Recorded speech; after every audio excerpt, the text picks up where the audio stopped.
Hai Bakar Matin, jangan tinggal video ni kalau korang tak nak tahu 3 perkara yang tak patut korang buat untuk majlis wedding korang. Perkara yang ketiga ni paling ramai bakal pengantin tak tahu tau.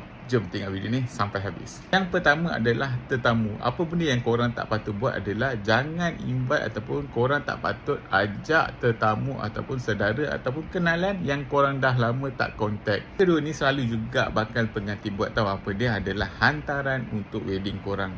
Hantaran ni sebenarnya adalah tak wajib dalam Islam tau. Kalau korang punya makcik-makcik tu sibuk sangat nak hantaran yang grand-grand, apa kata korang suruh diorang sponsor untuk korang. Kalau korang kurang bajet kan, apa kata korang boleh cuba buat hidden hantaran. Benda tu dapat jimat banyak untuk korang punya wedding nanti tau. Ketiga, yang terakhir, yang paling penting sangat adalah pasal kek kahwin. Korang jangan beli kek kahwin yang mahal-mahal sangat tau. Sebabnya kek ni hanyalah sekadar untuk korang buat sesi fotografi dengan pasangan korang sahaja.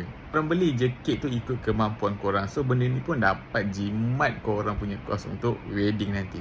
Jadi untuk Bakar Matin, kalau korang suka video-video macam ni, jangan lupa like, share dan komen. Dan jangan lupa follow saya juga untuk dapatkan lebih banyak tips pasal perkahwinan. Lagi satu, Bakar Matin, kalau korang tak tahu macam mana nak rancang bajet perkahwinan korang dari awal hingga akhir, ataupun korang takut terlepas pandang perkara-perkara yang penting untuk wedding korang, Bakar Matin make sure korang ada satu wedding planner untuk bantu korang bakal pengantin track ataupun monitor korang punya bajet ataupun costing, dan juga perkara-perkara yang penting supaya tak terlepas pandang.